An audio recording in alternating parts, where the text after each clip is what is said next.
Let us enjoy The Outsider by H P Lovecraft.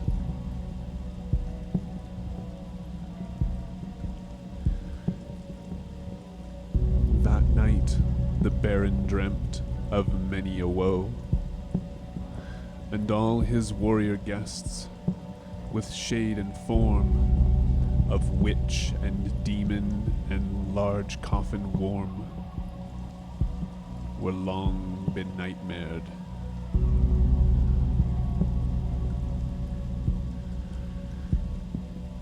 Unhappy is he to whom the memories of childhood bring only fear and sadness.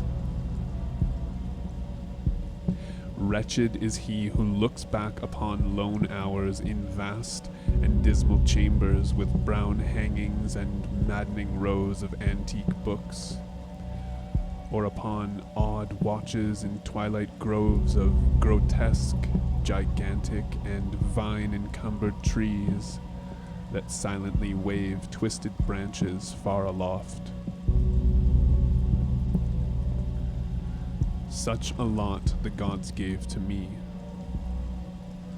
To me, the dazed, the disappointed, the barren, the broken. And yet I am strangely content, and cling desperately to those sere memories, when my mind momentarily threatens to reach beyond to the other.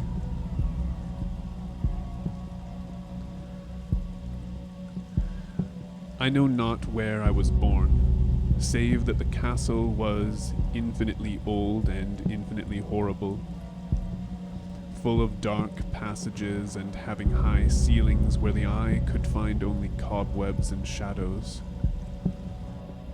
The stones in the crumbling corridors seemed always hideously damp, and there was an accursed smell everywhere, as of the piled up corpses of dead generations. It was never light, so that I used sometimes to light candles and gaze steadily at them for relief. Nor was there any sun outdoors, since the terrible trees grew high above the topmost accessible tower. There was one black tower which reached above the trees into the unknown outer sky, but that was partly ruined and could not be ascended, save by a well-nigh impossible climb up the sheer wall, stone by stone. I must have lived years in this place, but I cannot measure the time. Beings must have cared for my needs, yet I cannot recall any person except myself, or anything alive but the noiseless rats and bats and spiders. I think that whoever nursed me must have been shockingly aged, since my first conception of a living person was that of something mockingly like myself, yet distorted, shriveled, and decaying like the castle. To me there was nothing grotesque in the bones and skeletons that strode some of the stone crypts down, deep down among the foundations. I fantastically associated these things with everyday events, and thought them more natural than the colored pictures of living beings which I found in many of the moldy books. From such books I learned all that I know. No teacher urged or guided me, and I do not recall hearing any human voice in all those years, not even my own. For although I had read of speech, I had never thought to try to speak it aloud. My aspect was a matter equally unthought of, for there were no mirrors in the castle, and I merely regarded myself by instinct as akin to the youthful figures I saw drawn and painted in the books. I felt conscious of youth because I remembered so little. Outside, across the putrid moat and under the dark, mute trees, I would often lie and dream for hours about what I read in the books, and would longingly picture myself amidst gay crowds in the sunny world beyond the endless forest. Once I tried to escape from the forest, but as I went farther from the castle, the shade grew denser and the air more filled with brooding fear, so that I ran frantically back, lest I lose my way in a labyrinth of nighted silence. So through endless twilights I dreamed and waited, though I knew not what I waited for.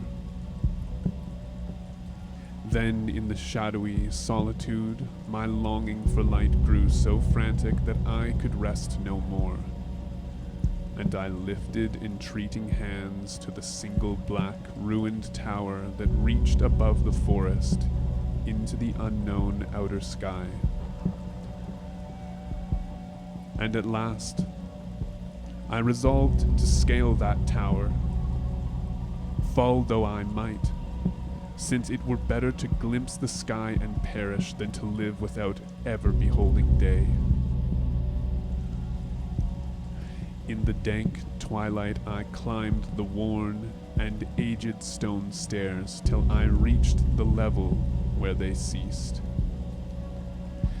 and thereafter clung perilously to small footholds leading upward. Ghastly and terrible was that dead, stairless cylinder of rock. Black, ruined and deserted, and sinister with startling bats whose wings made no noise. But more ghastly and terrible still was the slowness of my progress.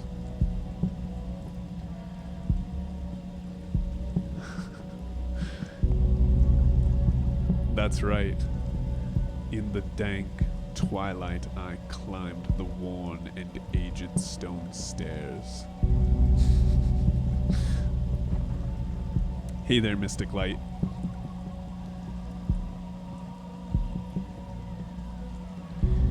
We are currently reading The Outsider by H P Lovecraft.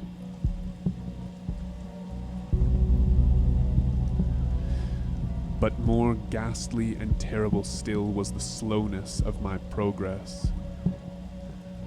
For climb as I might, the darkness overhead grew no thinner, and a new chill, as of haunted and venerable mold, assailed me. I shivered as I wondered why I did not reach the light, and would have looked down had I dared. I fancied that night had come suddenly upon me, and vainly groped with one free hand for a window embrasure, that I might peer out and above, and try to judge the height I had attained. All at once, after an infinity of awesome, sightless crawling up that concave and desperate precipice, I felt my head touch a solid thing, and I knew that I must have gained the roof, or at least some kind of floor. In the darkness, I raised my free hand and tested the barrier, finding it stone and immovable. Then came a deadly circuit of the tower, clinging to whatever holds the slimy wall could give, till finally my testing hand found the barrier yielding, and I turned upward again, pushing the slab or door with my head as I used both hands in my fearful ascent. There was no light revealed above, and as my hands went higher, I knew that my climb was for the nonce ended, since the slab was the trapdoor of an aperture leading to a level stone surface of greater circumference than the lower tower. No doubt the floor of some lofty and capacious observation tower. I crawled through carefully and tried to prevent the heavy slab from falling back into place, but failed in the latter attempt. As I lay exhausted on the stone floor, I heard the eerie echoes of its fall, but hoped when necessary to pry it open again. Believing I was now at a prodigious height far above the accursed branches of the wood, I dragged myself up the floor and fumbled about for windows, that I might look for the first time upon the sky and the moon and stars of which I had read. But on every hand I was disappointed, since all that I found were vast shelves of marble, bearing odious oblong boxes of disturbing size. More and more I reflected and wondered what hoary secrets might abide in this high apartment, so many aeons cut off from the castle below. Then unexpectedly my hands came upon a doorway where hung a portal of stone, rough with strange chiseling. Trying it, I found it locked, but with a supreme burst of strength I overcame all obstacles and dragged it open inward. As I did so, there came to me the purest ecstasy I have ever known. For shining tranquilly through an ornate grating of iron and down a short stone passageway of steps that ascended from the newly found doorway was the radiant full moon, which I had never seen save in dreams and in vague visions I dared not call memories.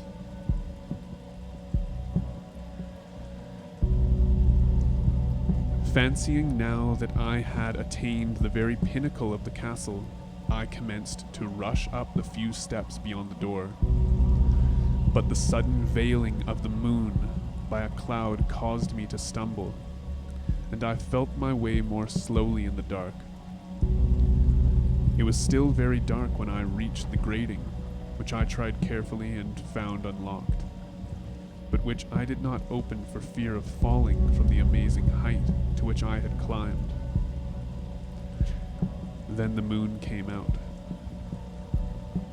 Most demoniacal of all shocks is that of the abysmally unexpected and grotesquely unbelievable.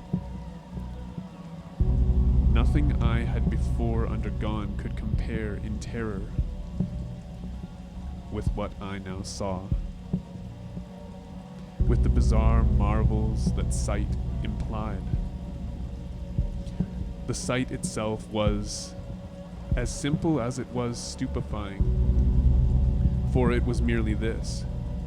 Instead of a dizzying prospect of treetops seen from a lofty eminence, there stretched around me on a level through the grating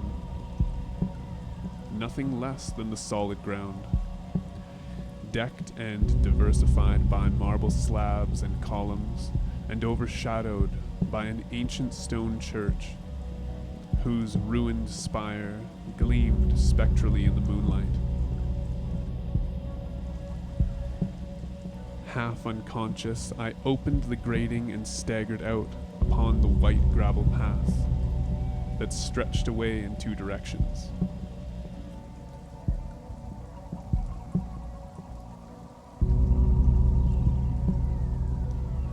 My mind, stunned and chaotic as it was, still held the frantic craving for light, and not even the fantastic wonder which had happened could stay my course.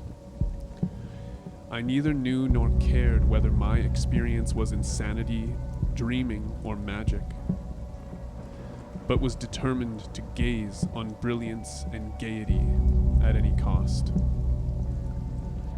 I knew not who I was, or what my surroundings might be, though as I continued to stumble along, I became conscious of a kind of fearsome, latent memory that made my progress not wholly fortuitous.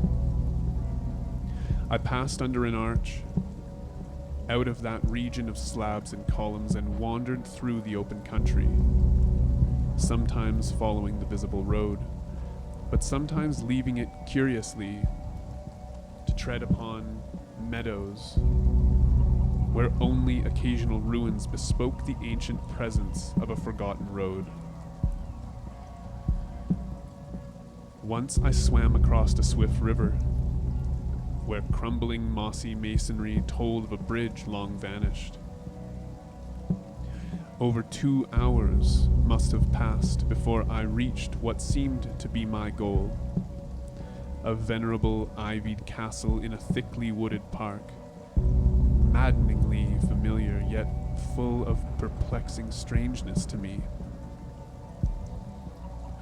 I saw that the moat was filled in, and that some of the well-known towers were demolished, whilst new wings existed to confuse the beholder. But what I observed with chief interest and delight were the open windows, gorgeously ablaze with light and sending forth sound of the gayest revelry. Advancing to one of these, I looked in and saw an oddly dressed company. Indeed, making merry and speaking brightly to one another. I had never seemingly heard human speech before, and could only guess vaguely what was said. Some of the faces seemed to hold expressions that brought up incredibly remote recollections. Others were utterly alien. I now stepped through the low window into the brilliantly lighted room, stepping as I did so from my single bright moment of hope to my blackest convulsion of despair and realization. The nightmare was quick to come, for as I entered there occurred immediately one of the most terrifying demonstrations I had ever conceived. Scarcely had I crossed the sill when there descended upon the whole company a sudden and unheralded fear of hideous intensity, distorting every face and evoking the most horrible screams from nearly every throat. Flight was universal, and in the clamor and panic several fell in a swoon and were dragged away by their madly fleeing companions. Many covered their eyes with their hands and plunged blindly and awkwardly in their race to escape, overturning furniture and stumbling against the walls before they managed to reach one of the many doors. The cries were shocking, and as I stood in the brilliant apartment alone and dazed, listening to their vanishing echoes, I trembled at the thought of what might be lurking near me unseen. At a casual inspection, the room seemed deserted, but when I moved toward one of the alcoves, I thought I detected a presence there. A hint of motion beyond the golden arched doorway leading to another and somewhat similar room. As I approached the arch, I began to perceive the presence more clearly, and then with the first and last sound I ever uttered, a ghastly ululation that revolted me almost as poignantly as its noxious cause. I beheld in full, frightful vividness the inconceivable, indescribable, and unmentionable monstrosity, which had, by its simple appearance, changed a merry company to a herd of delirious fugitives. I cannot even hint what it was like, for it was a compound of all that is unclean, uncanny, unwelcome, abnormal, and detestable. It was the ghoulish shade of decay, antiquity, and desolation. The putrid dripping eidolon of unwholesome revelation. The awful bearing of that which the merciful earth should always hide. God knows it was not of this world, or no longer of this world. Yet to my horror, I saw in its eaten away and bone-revealing outlines a leering, abhorrent travesty on the human shape. And in its moldy, disintegrating apparel, an unspeakable quality that chilled me even more. I was almost paralyzed, but not too much so to make a feeble effort toward flight. A backward stumble which failed to break the spell in which the nameless, voiceless monster held me. My eyes, bewitched by the glassy orbs which stared loathsomely into them, refused to close, though they were mercifully blurred, and shewed the terrible object, but indistinctly after the first shock. I tried to raise my hand to shut out the sight, yet so stunned were my nerves that my arm could not fully obey my will. The attempt, however, was enough to disturb my balance, so that I had to stagger forward several steps to avoid falling. As I did so, I became suddenly and agonizingly aware of the nearness of the carrion thing, whose hideous, hollow breathing I half fancied I could hear. Nearly mad, I found myself yet able to throw out a hand to ward off the fetid apparition which pressed so close, when in one cataclysmic second of cosmic nightmarishness and hellish ascent, when in one cataclysmic second of cosmic nightmarishness and hellish accident, my fingers touched the rotting outstretched paw of the monster beneath the golden arch. I did not shriek, but all the fiendish ghouls that ride the night wind shrieked for me, as in that same second there crashed down upon my mind a single and fleeting avalanche of soul-annihilating memory. I knew in that second all that had been. I remembered beyond the frightful castle and the trees, and recognized the altered edifice in which I now stood. I recognized, most terrible of all, the unholy abomination that stood leering before me as I withdrew my sullied fingers from its own. But in the cosmos there is balm as well as bitterness, and that balm is nepenthe. In the supreme horror of that second I forgot what had horrified me, and the burst of black memory vanished in a chaos of echoing images. In a dream I fled from that haunted and accursed pile, and ran swiftly and silently in the moonlight. When I returned to the churchyard place of marble and went down the steps, I found the stone trapdoor immovable, but I was not sorry, for I had hated the antique castle and the trees. Now I ride with the mocking and friendly ghouls of the night wind, and play by day amongst the catacombs of Nephrin Ka in the sealed and unknown valley of Hadoth by the Nile. I know that light is not for me, save that of the moon over the rock tombs of Neb. nor any gaiety save the unnamed feasts of Nitocris beneath the Great Pyramid. Yet in my new wildness and freedom, I almost welcome the bitterness of alienage. For although Nepenthe has calmed me, I know always that I am an outsider, a stranger in this century and among those who are still men. This I have known ever since I stretched out my fingers to the abomination within the great gilded frame. Stretched out my fingers and touched a cold and unyielding surface of polished glass.